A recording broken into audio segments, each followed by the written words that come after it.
concealment. Cover is something that will stop a bullet. Concealment is something that simply is going to protect us from view and maybe give us a tactical advantage. Okay. What do you think a car is? A bullet magnet.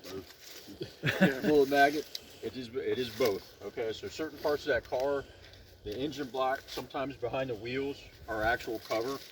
The thin skin of the vehicle, obviously, okay, is not always going to be cover. It's more than likely going to be concealment. Okay. So we can also use the length of the vehicle. So if we stack these pillars up, so for the firefighters and the cops, you got an A pillar, a B pillar, C pillar. Okay. If you stack the length of that vehicle, sometimes that will stop a bullet, but that is very, very narrow cover. Okay, so just understand that if you're taking cover behind a vehicle, you may or may not have some protection. Okay, so we're going to do a little demo real quick. What I'm going to do is I'm going to shoot at an angle, and I'm going to try to put some bullets right here, see if they'll penetrate that door, and see what the effect is on that target on the opposite side. Okay, so if you guys want to move up and kind of look over my shoulder, that's fine. Everybody got your eyes and ears on?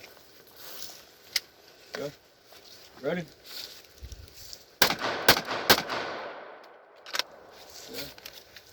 Over here and take a look at our target. Yeah. Not only did the bullets come through intact, but we also got quite a bit of frag here.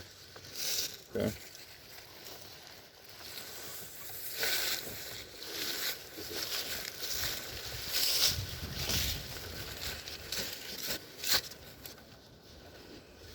Okay. So let's go back to the other side. Yeah, you can see here we have quite a bit of still quite a bit of energy transfer there.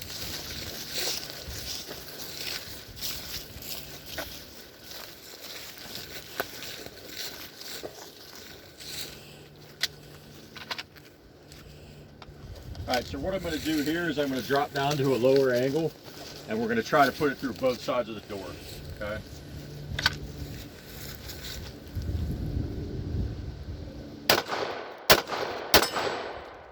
And I hit the steel plate. That's a bonus. Yep.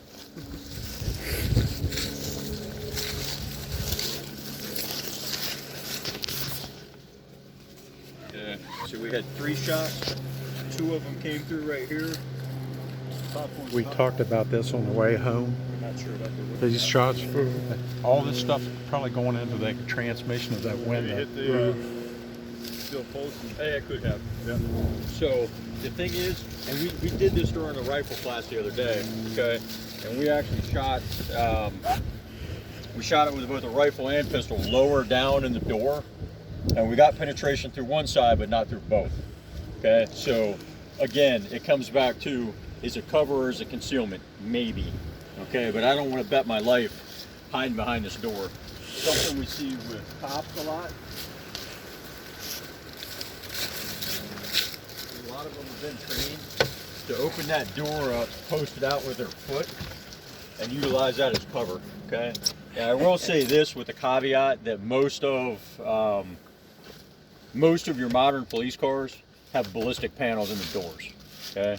But that has not always been the case. When they started doing this, they were definitely soft-sided vehicles. Okay. So think about where you're hanging out. Tony said it earlier. These cars are a bullet magnet. Okay, if you're in some kind of ambush, the last place you want to be is inside that vehicle if the vehicle is immobile. Okay, if you can't use this thing as a weapon to get out of that situation, get the hell out of it and get away from it. Okay, now that being said, if the vehicle is operational, I'm not going to screw around with my gun. I'm going to use the vehicle as a weapon. I'm going to hit people with it. I'm going to ram with it, and I'm going to get out of the area.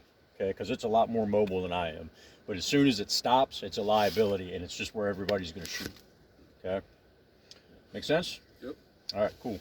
So let's talk about what we would do if we get into like a vehicle ambush type situation. You know, say somebody set us up at a light where we've got a vehicle that backs into us and then another vehicle pins us from the rear, and then we start getting ambushed from the side.